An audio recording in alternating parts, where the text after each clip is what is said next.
Breastfeeding in dirty bathrooms and in the back of patrol cars? That's what several female NYPD officers are saying they had to do when they returned to work after having a baby. In an interview with the New York Post, the women discussed the federal lawsuit they filed claiming that as a result of deplorable conditions connected to pumping while at work, they developed painful mastitis and were ridiculed and retaliated against. Chasing News reached out to the department.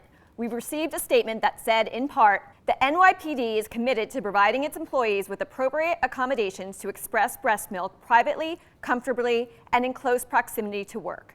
Retaliation is prohibited against any person requesting a reasonable accommodation to express breast milk. The department is in compliance with federal, state, and local laws to provide reasonable accommodations to express breast milk. Joining me now is our A-plus panel to discuss these allegations and this new federal lawsuit. We have Democratic strategist Bill Caruso and in studio, Republican strategist Matt Rooney. Bill, I'm going to go to you first. As an attorney, looking at this lawsuit, I'm asking you to weigh in on this. If these allegations are true, it seems they would have a pretty good case, don't you think? Yeah, it's a question of what are the allegations, and it's going to come down to reasonable accommodations. The law is pretty clear here. There's two different questions. One, what are the accommodations? Were they made? Clearly, breast pumping in the back of a patrol car is not a reasonable accommodation in this case.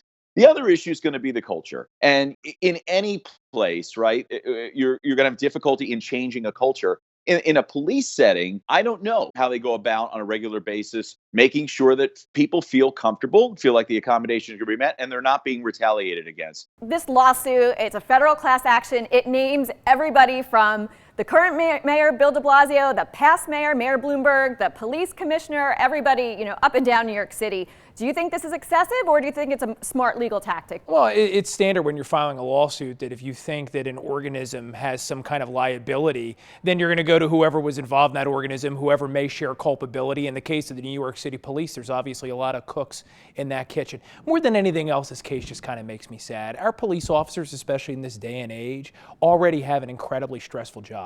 So you're going to put this extra added burden on a female police officer, make her have to pump in the back of a car, something that's so personal. It's really terrible. They should really be able to adjust their schedules to make sure they have that accommodation. Bill, I'm going back to you. More and more women are joining the police force across the country. You talk about changing the culture. How do we do that? It starts from the head of government. It starts from the mayor, and it goes down to the commissioner, and it goes down to every rank and file officer. Everyone must know that there's, one, a safe space, that you're able to perform your duties in a reasonable fashion, and two, that you're not going to be retaliated against. And I think that culture comes over many years. It's not going to happen overnight. Yeah, look, I already said this made me a little sad. It's also a little personal. I have a wife. We just had a baby, about 3 months old. She's going back to work soon. She pumps. And if we want women engaged in this modern economy, and we do, whether it be in the public or private sector, we have to make it easy for them. Thanks, guys. We're going to wrap it up.